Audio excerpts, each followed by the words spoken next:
Welcome to Beyond the Campfire, the Dead by Daylight podcast, where we dive into the stories, secrets, and strategies behind the horrors and the heroes within the fog. My name's Dogbomb, and I am joined by my co-host, Lemon. Hello, Lemon. Hi, Dogbomb. How are you? Lemon, did you know this is our 30th episode? 30? 32 Really? if you count the extra ones. The 10th anniversary and Steve? Mm-hmm. But this is our 30th proper episode, what I call proper full episodes. That's crazy. Oh my Lady Gaga. We are almost pros then. We are almost pros. Wow.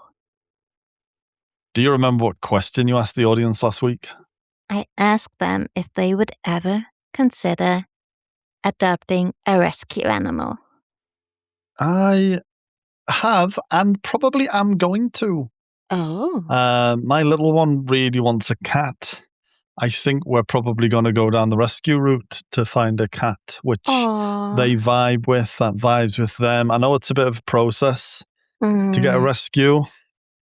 But yeah, I think there are creatures out there that need rescuing. I think there are young humans out there that need adopting. And rather than make more life in the world, why not save the life that already exists?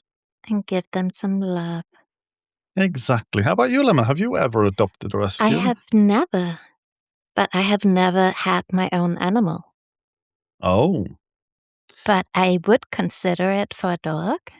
Mm-hmm. To get a rescue. You should do it. You should do it. Yeah, I have been checking up on the web pages, and there is rescues out there. Mm-hmm. But there's not that many. No, there's not many at all, but they do come, and people take them and rescue them quite quickly. Yeah. They do, and that's a good thing. Yeah, that is so a good thing. Cool. So I might need to get a brand new one, but I don't want to teach a dog to pee outside. I don't know how to do that. My question is, who would you like to see the aura of 24/7? No. All the time? No. Lemon, who would you like to see the aura of 24/7 all the time? Can you clip in what I said last week after you asked the question? I don't want to think about it again. I will try and do that. I will clip in the part that I clipped out of last week's episode. Please. If it's clean. If you don't get anything in this part, then I've decided that it's probably not suitable for your ears. But Lemon was quite disgusted by the question. Yeah. No, because I was like, oh, my dad, because if he hurt his head again or get a stroke, it was... But then, no, what if he's doing my mother? No. No. That would be a good answer next week, though. Maybe I'll leave the question in.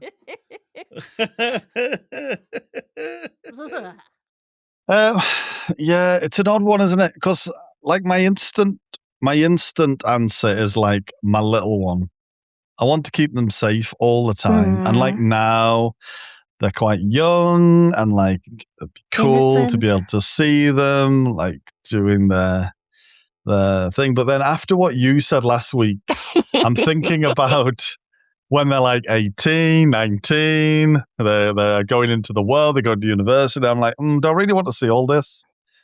No. So, yeah, it was honestly, it was a bad question. In hindsight, it was a bad question. But I have a banger of a question for this week. I can't wait to hear it. We did have some comments, however. Shadowloo said, I've been looking forward to this episode, but what an emotional roller coaster Jeff is. The best kind of dude to have justice for. Best kind of dude to have justice for Jeff's dog. Yes. Happy late birthday, Lemon. Thank you. Fun fact, you can find Jeff's work on Ormond with the Legion logo in the lodge on the walkway above the bar. So all week I have had a map offering on. Yeah. Because I wanted to check that out. Yeah. But we never got the map. Wow. I remember looking after a dog that came to my house, looked after them, and then gave them back to the owner. I know it wasn't a stray, but still good. That is good. Oh. Seeing the aura of someone sounds a bit strange. I don't know who. It's fine. It was a bad question, Shadow Lou. It was a bad question. Hopefully nobody's answered it. We had a comment from Drunk David who said, Dogbomb. What an interesting question.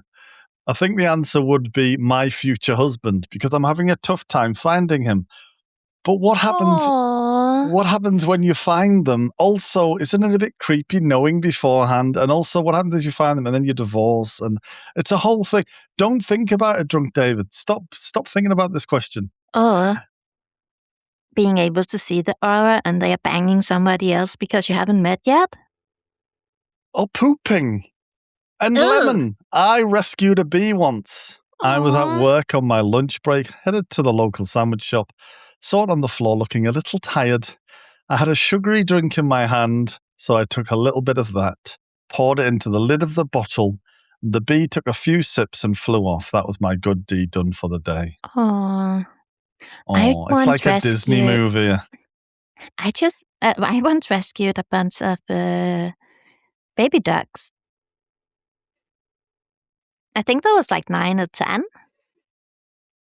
And they walked past my window at my old apartment, not the last apartment, but the one before.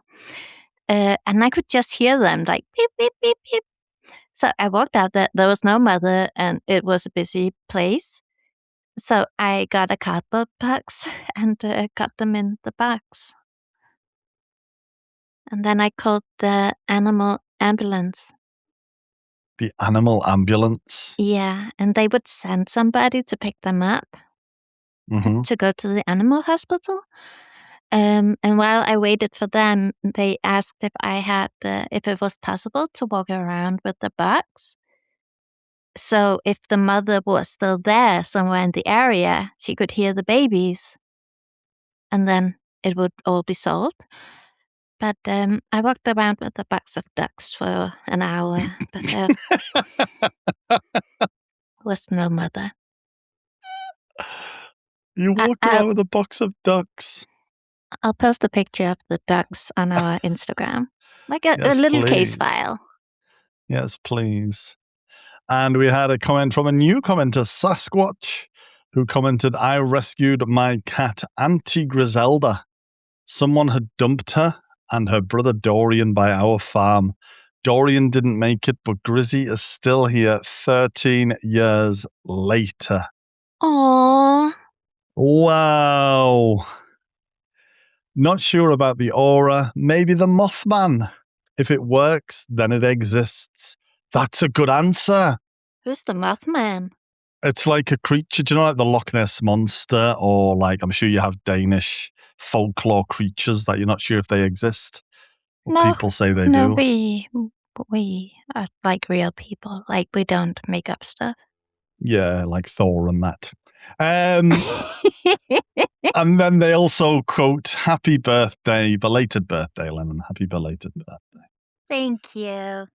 And welcome to the podcast, Sasquatch. Sasquatch also commented on a lot of our older episodes. We had a lot of comments from Catherine, who's still catching up with our current episodes. So thank you to those guys for commenting as well this week. We appreciate all the comments. What have you been playing this week, Lemon? Not that much Dead by Daylight. We played a bit of Reaper. Mm-hmm. And then on your stream, I have been playing Goose Goose Duck. Yeah, that was really fun. It was so much fun. Goose Goose Duck. I think we're at the point now with Goose Goose Duck where, because we're doing draft mode, where we have all of the different ducks and gooses available, and we're really kind of getting to know them. And I think we're getting to the point now with that game where it's really getting interesting. We're having some really interesting games where yeah, definitely. People are picking particular characters to try and play against other characters, and it's so good. Good. And you have favorite roles. I really like the Plague. No, the Was it dove? Oh, the pigeon. The pigeon, yeah. I love that one. Yeah, the pigeon goes around. The pigeon, very similar to this week's character that we're talking about on the podcast in a strange way, but we'll get to them in a moment. Did you have any good or interesting Dead by Daylight matches or moments? We are in the midst of Chaos Shuffle. I've not played any games yet. You've not played any yet? No. Oh my goodness. I know. I've done some Chaos on my stream. I did a bingo card Chaos Shuffle day where everybody had a bingo card with all of the killer perks on. I played killer for the whole day and I gave out prizes. It was such a good stream today. It was fun. It was excellent. I enjoyed it. Except for one, we had one strange moment, which I won't go into massive details, but we need to talk about tunneling. What is your definition of tunneling, Lemon? What do you feel tunneling is in the game of Dead by Daylight? That is if the killer wait by the hook area, and then the person get unhooked, and he continues to chase that person that was hooked, and hook them again, and then doing the same thing one more time. And also avoids other chasers. And same. Then I would say it's tunneling. I was accused of tunneling today, and I don't believe I was. I still don't think I was. I went back and watched the footage. They were a streamer, and I went back and watched their footage, and they called me all kinds of nasty names. But yeah, I won't go into that here. I will talk about that in other spaces. Look out for a possible YouTube video coming soon. Oh, that will be juicy. We are in the middle of Summer Full of Screams, Summer of Screams, Chaos Shuffle this week. We have Lights Out coming next week. I'm looking forward to that. We haven't had that in a while. And then 2 versus 8 in the final week, which is very exciting. I would like to do some killer games with you, if that's okay. Yes. But also the last week, so they can extend it. Yes, please. Maybe. That was my theory. Don't say maybe. I have to. They've also brought out the Sunflesh Rift. Have you bought that, Lemon? Yes, I have. What are your thoughts? Well, there isn't really anything for, like, the characters I play. Yeah. And the stuff that's there... I find like the knights is very weird with the hair. I love the knights. And some of the other outfits for, is it Orella? Like, they're fine, but it's nothing that is like, wow. Yeah, I think it's a pretty weak rift, but, it's more stuff. For dress up, which is what we all play Dead by Daylight for. A badge of Maurice, so do you like that? There was a badge of Maurice, yeah. There was a community stream last Thursday. Did you watch any of that? No, I didn't. I normally do. I also didn't. I was busy that day, unfortunately, so I actually haven't watched any of it. But I do know they talked more about the new character that's coming. The new clown? The Grimoire character. Oh, the Grimoire. Yeah. So there was more information on the Grimoire chapter. I think that was the main lean. There is a PTB of that coming out very soon as well. Oh, that's cool. For people to try. The designer cosmetic contest is now closed. So that was the last chance for that. And Twitch drops are available. Have you seen the lovely Twitch drops? Yes, I really love the banners. Into the Rainbow banners. There was a stream for this as well, where they played some games, and it was super cute, super amazing, and super lovely. And there's also a badge drop, another badge campaign on Twitch. If people gift a sub on a Dead by Daylight stream, they will get a lovely rainbow version of the Dead by Daylight logo. I got it. They've also released some more stats, Lemon. Stats. Are you excited for stats? No. I'm going to ask you some questions. I love stats. So here's the questions. Yeah. This is just for North America that they've revealed these stats. The most picked survivor perk. I know you know some survivor perks. What do you think's the most picked? Bond. Windows of opportunity. Oh. Windows of opportunity. The most picked killer perk was Scourge Hook Pain Res. I know you don't play killer very much. I would have gotten said that. You wouldn't have said that. I've been looking at a bingo thingy all day with the killer perks. Who is the most picked killer? Huntress. This surprised me. Not Huntress. The animatronic. Who the fuck is Bunny animatronic? guy. Oh, bunny guy. Yeah. Why? I don't know. I was a bit surprised by this. I'm wondering when it says between the 1st of January and the 30th of June 26, and he came out before that. It released ages ago. Yeah, so I don't fully understand that. But yeah, most picked survivor? Sable. Correct. The killer with the highest kill rate. Kill rate? Wesker. No. Now this one does make sense. The slasher. The new guy. Not new guy, but the latest, the slasher. Who's Jason. That? Jason Voorhees. Jason. I just looked up animatronic. He was released in June 25. So he was... I know, it's very strange, very strange. And survivor with the highest escape rate? This is your last question. That is... it's right on my lip. It's Quentin. It's Shane. Who's Shane? Survivor. Shane Vigwas. Oh, the new guy. No, not the new guy. That's the robot. This is the confusing part about playing games with you, Lemon. You come up with names, and now everybody... Oh, my God. Anyway, today is episode 30. It is a milestone, and we are going to be spending it with one of the oldest characters in Dead by Daylight lore. Today, we talk about the bile, the devotion, and the ancient wrath of the Plague. AKA Vomit Lady.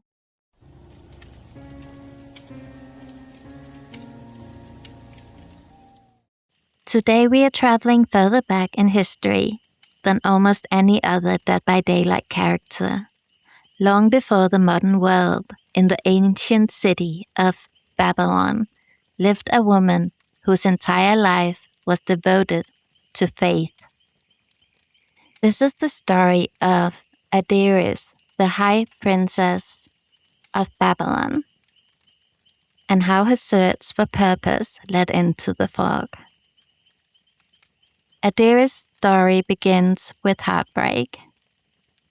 When she was just 5 years old, the youngest of 7 children, she was abandoned on the burning brick step of the Temple of Purgation in the center of Babylon. She never knew why her family left her there. Instead of believing she had been rejected, Adiris convinced herself that the gods had a purpose for her. That belief became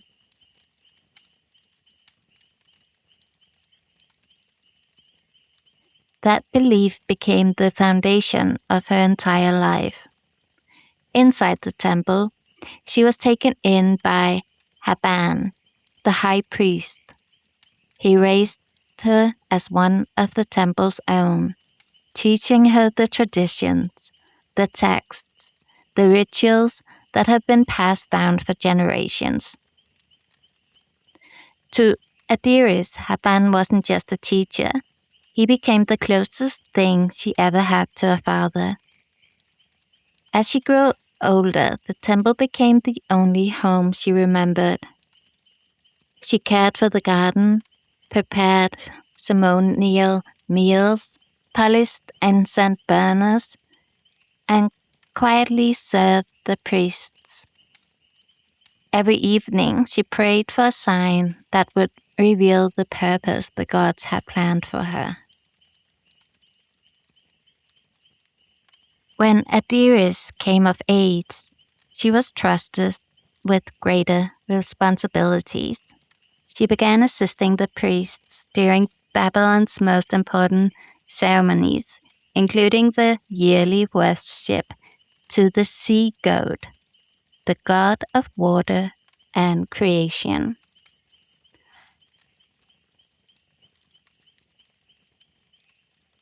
Carrying the censers through the great hall, she watched thick black incense rise towards the stone pillars before disappearing into the darkness above. During those ceremonies, Adiris felt closer to the gods than ever before. She devoted herself completely to the temple. She worked harder than anyone else. She volunteered for every task and learned the purification ritual performed for the people of Babylon. But while Adiris' faith grew stronger, her bands began to fade. Years of witnessing sacrifices in the name of the gods had changed him. He quietly began questioning whether so much suffering could truly be what the gods wanted. One day, while the two shared a quiet moment together, Haban admitted his doubts to Adiris.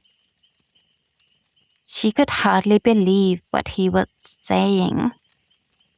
This was the man who had taught her everything she believed. How could he now question it himself? Not long afterwards, members of the Maiden Guard questioned Adiris about Haban. They suspected he had spoken against the temple. She could have told them the truth. Instead, she lied to protect him. Despite everything, she still loved the man who had raised her. Haban knew the temple was becoming dangerous. He secretly met with Adiris and begged her to leave Babylon with him. He believed the temple had lost its way and wanted them to start a new life somewhere far away from the sacrifices and the fear. He asked her to meet him in 2 weeks. Adiris wanted to trust him, but leaving the temple meant abandoning everything she had ever believed. Unable to decide, she did what she had always done. She prayed. Night after night, she begged the gods for guidance. But the gods remained silent. Until something finally answered. A whisper. It spoke directly into her thoughts, assuring her that she had always been chosen and that her devotion had pleased the gods. It warned her that doubt was dangerous and that Haban had abandoned the path he had once followed. Desperate to prove her faith, Adiris punished herself with a thorned whip, believing her suffering would restore the gods' favor.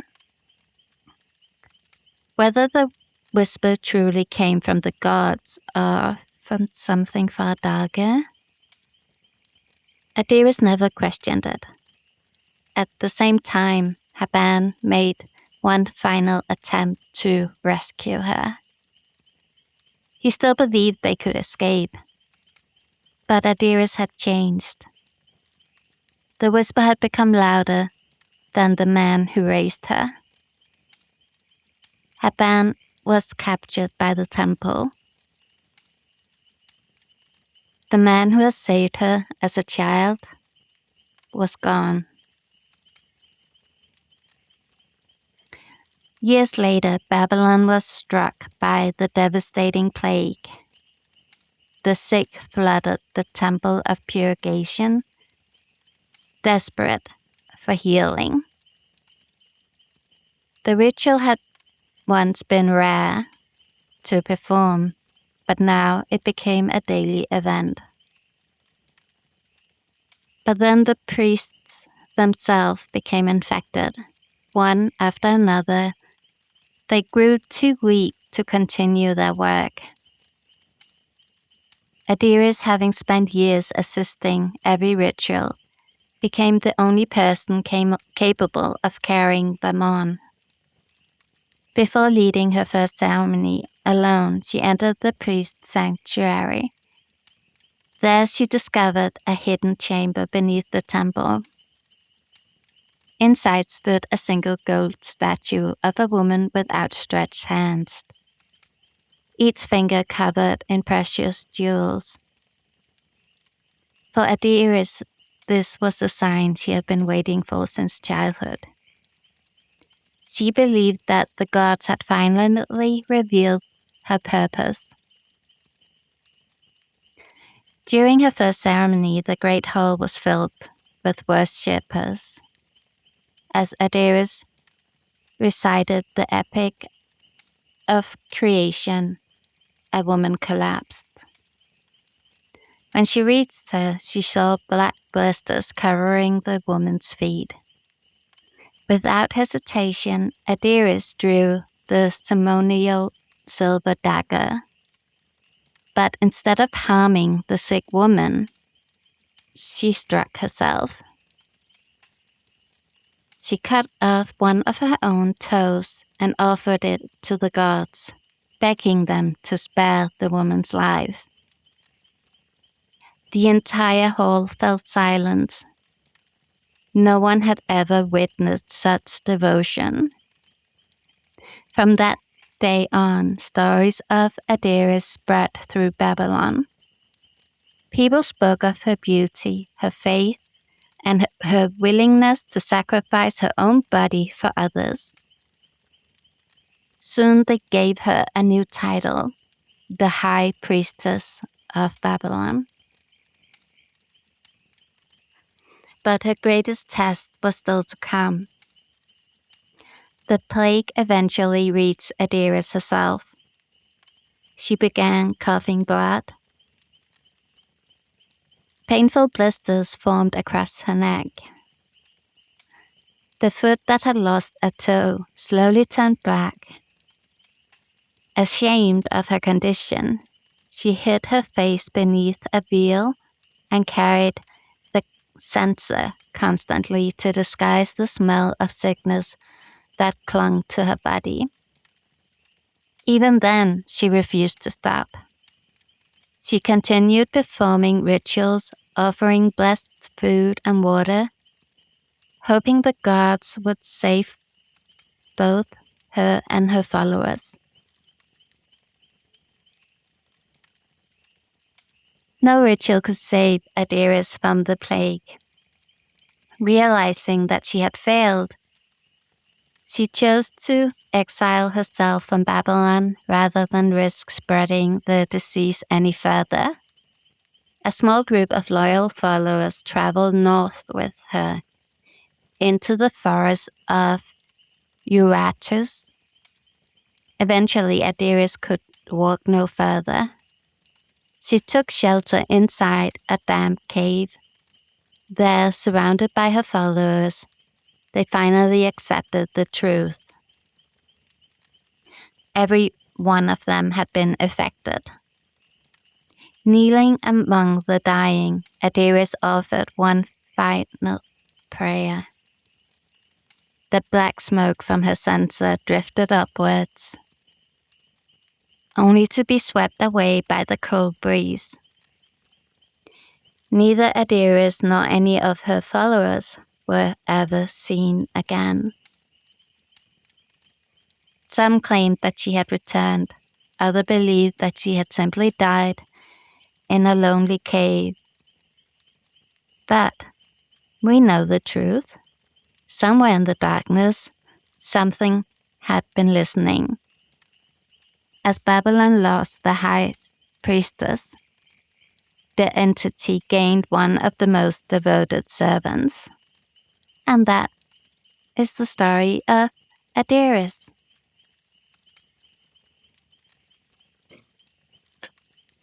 Interesting. Ancient Babylonian. Yeah. I did look up to the Babylon. Yes. And that was like 600 years before the birth of Christ.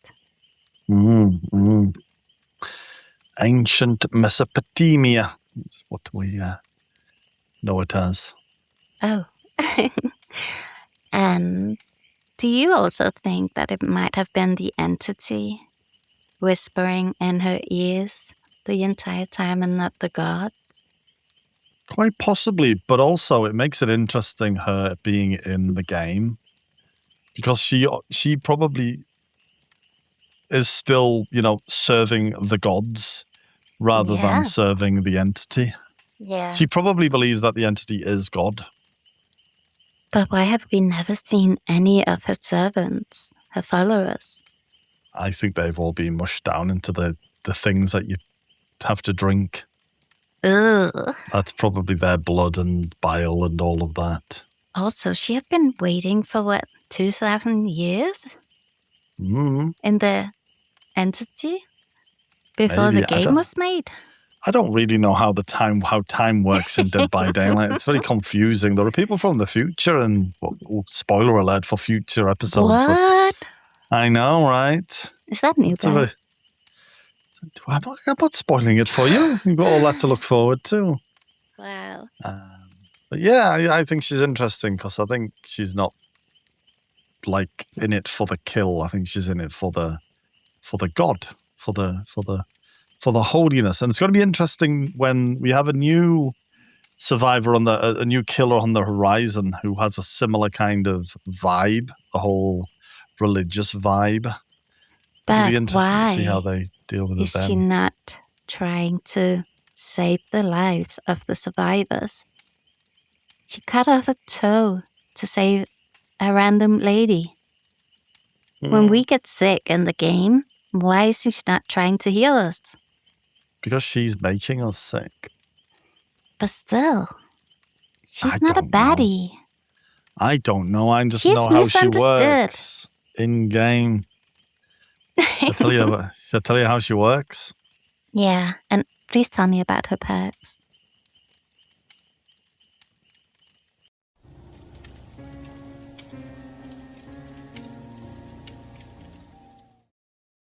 The Plague, one of the most mechanically interesting killers in the game. And she's actually one of the few where the survivors have a genuine agency over how powerful she becomes. Her whole power is hinged around infection. She vomits all over the place with her vile purge. She can vomit onto survivors. She can vomit onto environmental objects. And any survivors who touch any of the infected objects will catch a sickness. As they become more and more sick, they will start to vomit, and they will infect other survivors. They will infect other objects. And once that gets full, they will then become injured, broken. However, they can counter this with pools of devotion. Fountains that are scattered across the map. They can drink one and it will cleanse them. It will remove all of their sickness and it will fully heal them. But the moment they do, that pool becomes corrupted. The plague can ingest the corrupted pool and have corrupt purge. A more damaging, a more direct stream that can injure and down survivors on contact. And that's what makes her unique. Survivors have to choose between staying infected and broken and spreading infection, or cleansing, healthy, but giving the plague her most powerful form. When a game's absolutely coordinated, survivors could not cleanse at all and stay infected to deny the corrupt purge, not healing being their main strategy. But there is a pre-corrupted pool at the start of every trial. meaning that there's always an option for her to grab that immediately and shape the early game. She is rated as a hard killer, and she really does earn that rating. If you can use Vile Purge accurately at a distance and track infection across the map, you can really own the game, but it does require a lot of real game sense and game awareness and map awareness. We have some trivia. The Plague, unlike most killers, has no weapon wipe animation. So most killers will wipe their weapon after hitting someone with the M1. She doesn't, because her weapon is her censer that she swings from her hand. No real way of wiping that. She is the first killer to speak an actual language in the game, albeit a dead language. And something I did learn, and it's something that I've not noticed before, but now it's going to really bother me. When you cancel her power manually in the game, she swallows her vomit back down audibly. What? I know, right? I was like, never what want to the hear that. heck? So I don't think you really do hear that, because you very rarely cancel her power. She's one of the killers where you don't cancel her power. But if you cancel her power, she will audibly swallow the vomit back down. Oh, I know. She is the oldest character in Dead by Daylight by a massive margin. And yeah, she is very unsettling. Very unsettling. Her special ability, let's talk about it. It's Vile Purge. You press and hold the power button to charge up Vile Purge. You release it and it will unleash a stream of infectious bile. You can press the attack button to swallow it back down. Vile Purge. It can hit a survivor or environmental object. If it hits an environmental object, it will infect it for 40 seconds. If it infects a survivor, they will become infected, and anything they touch then becomes infected, and they have a sickness meter which will fill up. Partially infected survivors will vomit at random intervals, and that will spread infection to more survivors and more objects. Fully infected survivors will become injured and broken, cannot be healed, and they will continue to spread infection passively. They can use cleansing infection as a special interaction on a uncorrupted pool of devotion. It will cleanse themselves, it will remove all sickness, it will heal them back to full health, and it will corrupt that particular pool of devotion until it's ingested by the plague. If the plague does drink a corrupted pool of devotion, Vile Purge will be replaced with Corrupt Purge for 60 seconds, and it will reset the pool to uncorrupted. And with that stream, if she hits a survivor, it immediately injures them. If they are already injured, it will immediately down them. And that is the plague at full power. You can pallet stun the plague, which will take them out of power, but that's pretty much the only way. Other than waiting it out, you can take the plague out of their power. She has the usual raft of add-ons, which add time and different effects to her power. There is one which ties into the lore, which is called Severed Toe. It's a purple add-on. And it says, the decaying severed toe of Adiris, weaved on a thread and worn as an amulet around the neck, radiates with vile power.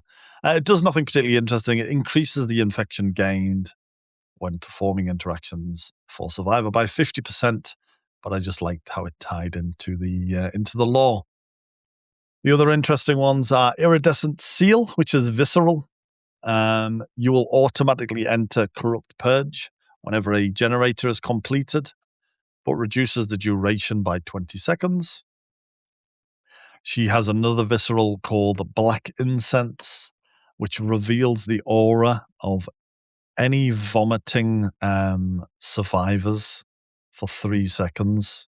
So every time you vomit, you are revealed, which is an interesting aura to be revealed to you. That's another reason why you wouldn't want to see someone's aura, by the way. Just reflecting back on last week's question, I'll shut up about it now.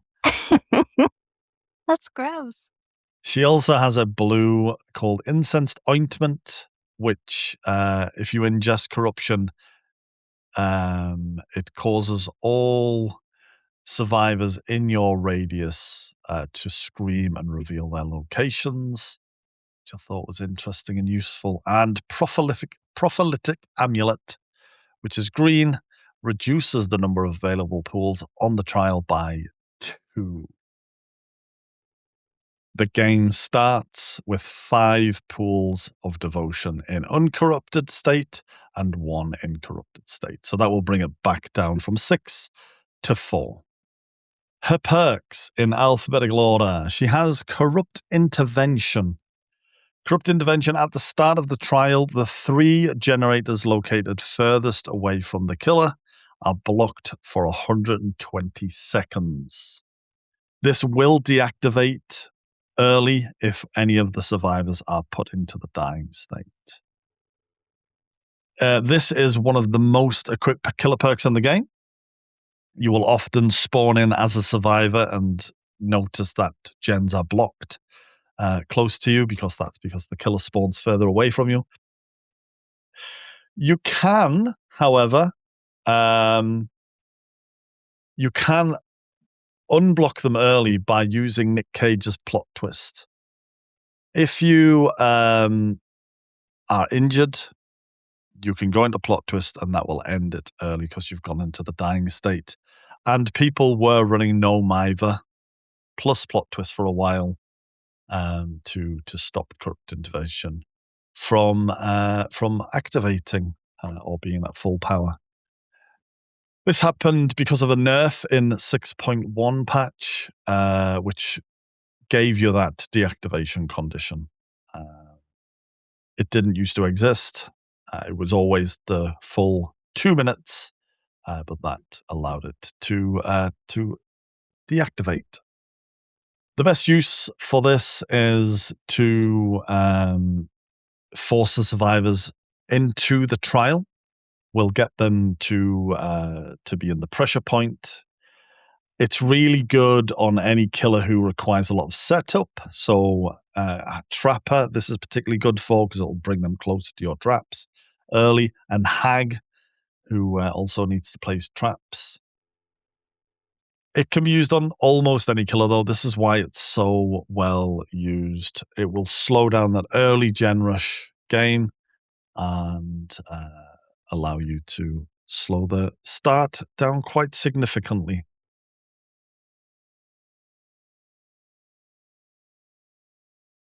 It loses value at higher MMR, and when survivors understand the counterplay, where they can go and do some other generators or cleanse things in the meantime while they're waiting.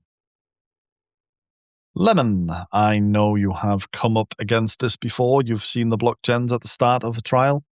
Yes, and so annoying.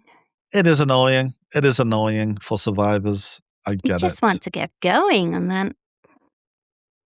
Yeah. Do you know what works well with it as a survivor? And I use it a lot. I don't know. I think you do. Deja vu works really well against it because you can immediately see if there's 1 gen in that 3 gen that isn't blocked and head straight to that gen. Instead of waiting around, as some do. Yeah. You shouldn't just wait around. You should crack on and get something done. Wow. Yes, boss. Do stuff. Sorry, that's my biggest bugbear about Dead by Daylight is people not doing shit. Do something. You guys should hear him if he has been looping a killer for a few minutes and nobody have done gens. Oh my god, we will never hear the end of it. That was loop worth 3 gens. Yeah. Her second perk is Dark Devotion, Whenever you injure the obsession by any means, Dark Devotion activates for 45 seconds. It transfers the terror radius to the obsession and sets the terror radius at 40 meters. And it gives the killer undetectable for the same duration. This perk has been buffed quite significantly since its original release. When it launched, it required a basic attack, not just any damage. Lasted only 20 seconds. It had a cooldown. Terror radius was 32 meters. But now it's much, much better. Survivors within the terror radius generated by Dark Devotion are affected by Infectious Fright. So the two perks have a very explicit in-game interaction with each other. And if the obsession is swapped mid-effect, so any obsession switching perks like Nemesis or Friends Till the End, Dark Devotion's effect ends immediately. The obsession themselves will hear the terror radius, and they are considered to be inside of the terror radius for any in-game effects, and they will know that they have become the beacon. Since Dark Devotion transfers the killer's terror radius to the obsession, all effects tied to the presence of a terror radius will trigger. It is not a fake terror radius. So if any perks require the terror radius, you want to get close to that obsession rather than the killer from then on. It will even extend to the Doctor's static blast.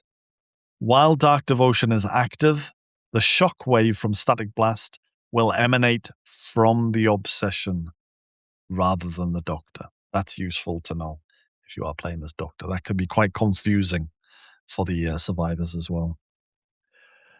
It's incredibly strong. 45 seconds of undetectable is very, very meaningful. No terror radius, no stain. You have no audio warning that you are approaching. So you can grab people from gens and things. It's really good on any high mobility killers who can close distance quietly and be in another area of the map before anybody realizes. Plague benefits moderately, but mobile killers such as Blight, Nurse, Wesker will make very good use of the stealth window. And it does pair explicitly with Infectious Fright for a full on-brand Plague terror radius build.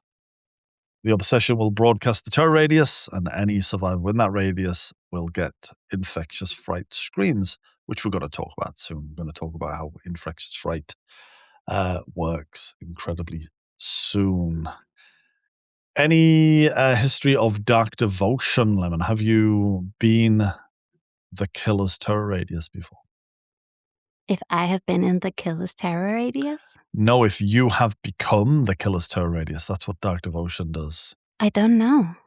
I think you probably have without realizing it. I'm sure I have. I think it's used on Doctors a lot. And I think I love Doctor. It's confusing with the Doctor's whole build anyway. Yeah. And then this on top. Yeah, it can throw a team, Dark Devotion. Having the killer's terror radius go elsewhere and also the killer be then without a terror radius, this can really throw a team. So I suspect you have come up against it. You just haven't. I'm sure I have. I have just no idea. Her third perk is Infectious Fright.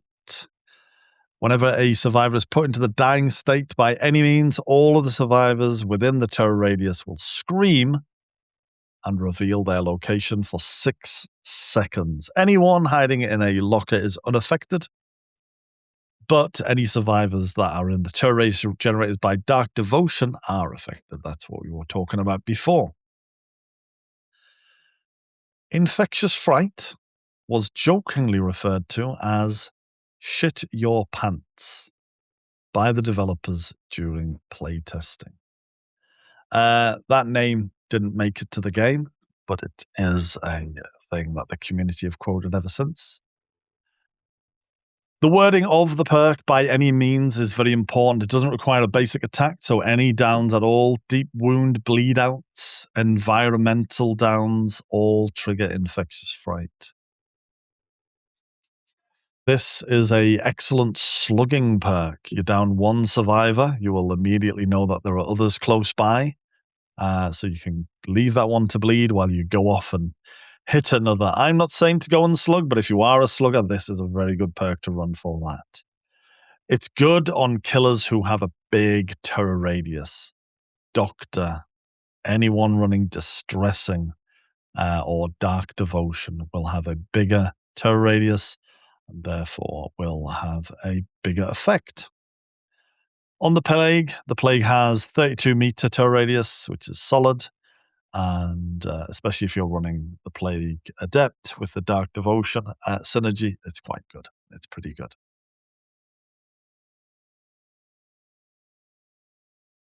Do you have any Infectious Fright? I'm sure you do. I'm sure you've screamed when another survivor's gone down near you. I scream a lot.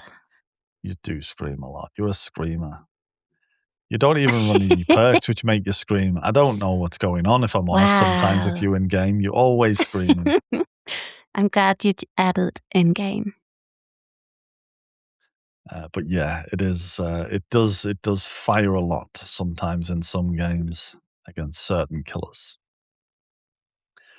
A few builds you might want to try with the Plague herself. The standard Plague build, Corrupt Intervention with Pop Goes the Weasel, Thanatophobia, Barbecue, and Chili, giving you early control with that Corrupt. Some gen regression with Pop. Barbecue, giving you auras to find out where people are healing, and Thanatophobia, slowing down that heal. Or the full Devotion build. Corrupt, Dark Devotion, Infectious Fright, all three of her perks. Add Thanatophobia into that to make being injured even more miserable. And it's a pretty thematic build, and it's a pretty functional build, honestly, with Plague. Or perhaps you could go around the stealth route. Dark Devotion, Corrupt Intervention, Lethal Pursuer, and Barbecue and Chili. Try and get some silent approaches after injuring the Obsession. Get some auras at the start, get some auras after hooks. This is a pretty confusing experience for survivors. Or a denial build, Corrupt Intervention, Deadlock, Pop Goes the Weasel, Thanatophobia, to deny generator progress at every stage. 3 gens blocked early with Corrupt, Deadlock blocking the most progressed gen after every hook, Pop regressing a gen on demand, and Thanatophobia just stacking penalties while survivors are broken from the infection.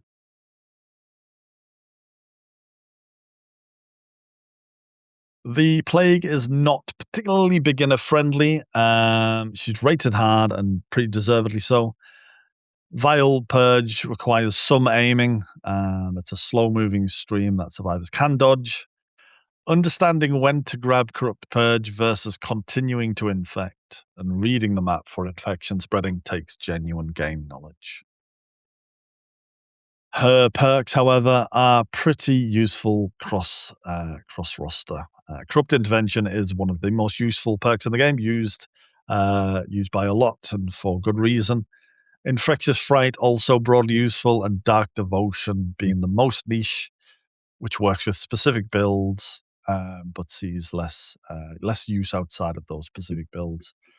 She can be quite sweaty because of the whole infection thing, and it can be quite unpleasant to play against a Plague as well. Some people I know can't stand any of the sounds, so will have to play versus Plague muted or with sounds off, which puts them at a disadvantage.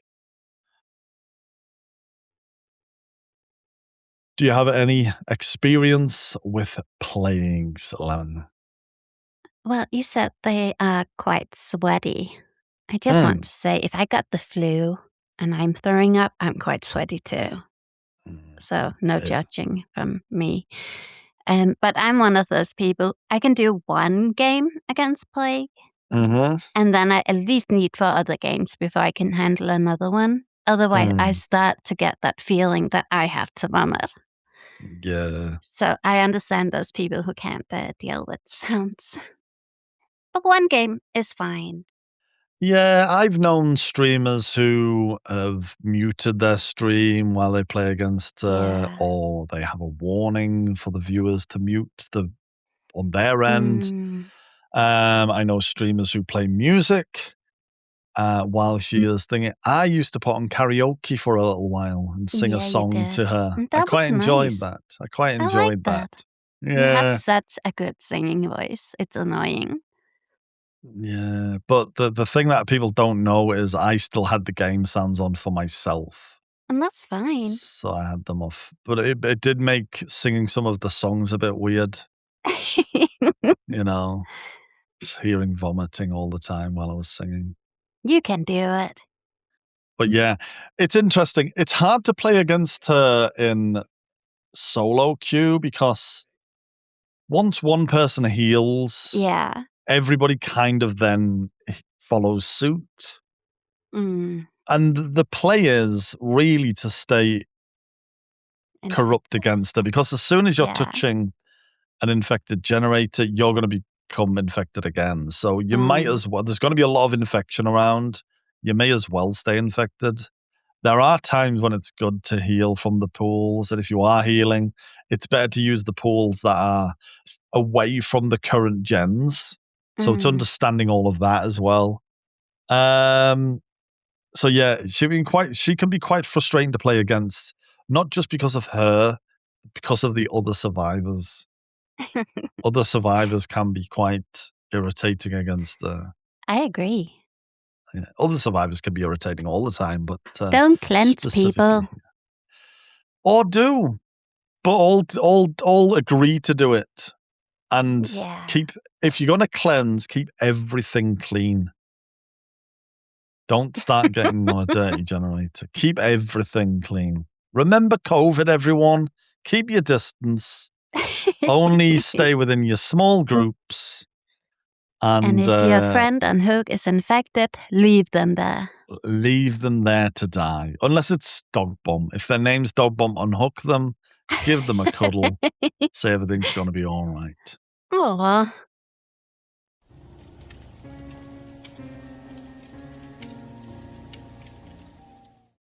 Every week, we like to pick a creator from the world of Dead by Daylight, be they artist, be they streamer, or be they something else. And this week, they kind of go across a couple of genres.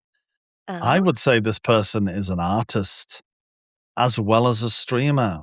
This week, we have picked Deer. D-E-E-R-E. They are a drag queen. They are an award-winning Twitch ambassador. They are a Dead by Daylight creator. Do you know the Dear Lemon? I just had to look them up because the name didn't say, clicked anything for me. I don't know them, and I didn't follow them. I do follow them now. But I'm excited to watch the streams next time they pop up. Oh, she is incredible. They look absolutely amazing. They were one of the hosts for this week's Into the Rainbow. Oh. And they were an amazing host. They were wonderful. And they are such a vibe. It's so wonderful to see. Have a lovely community as well. They are as I said, a Twitch ambassador, and they've been picked to be an ambassador for a reason, you know. So yeah, do check out the incredible Dia and send her some love. All the links, as per usual, will be in the show notes. And I think you should go check out their Twitch as soon as possible. Definitely. Lemon, who is next week's episode? about? Next week, we are going to talk about my main, Jane. Jane Romero. Yes. Do you know a lot about Jane already? No. Being a Jane main? I know that she was... Don't spoil it. Oh. I'm just curious to know how much knowledge you have. You have a little bit of knowledge. Oh, yeah, about work and where in the world she's from, but why she ended up in Dead by Daylight, I do not know. Interesting. I'm interested to hear it, and I'm interested to hear your take on it. As we mentioned earlier, this is our 30th episode. Thank you so much if you've kind of listened from day one and you've got to this episode. Thank you so much if this is your first episode you've ever listened to. It's been quite an interesting journey. I've really enjoyed doing it with Lemon. So thank you, Lemon, for doing this with me. Thank you for convincing me to do it. Yeah, that was a hard one. I said yes a long time ago, and it took a long time for it to get me going. It took over a year. But yes, thank you so much. If you still haven't followed us, this is another prompt to click that follow button. It really does help us. It does. We have a website, beyondcampfire.com, which has links to all of our major podcast platforms and where to find and follow us. And Lemon, do you have a question for the listeners this week? Yes, I do. And it's a different type of questions than we normally do. But I'm kind of curious we have all tried to be sick. So does anybody have any life hacks for when you are sick, like throwing up sick? What is your life hacks? Please share them with me. Interesting. I have such a good answer for that next week. Oh, do I want to hear that? My question, I've been bigging this question up all episode. It's a banger. All episode, all day. My question is, if you could vomit anything other than normal vomit or bile, what would you want to vomit? And why? And while everybody goes and collects their sick buckets to consider what they would like to fill it with, remember, play safe out there and don't get hooked.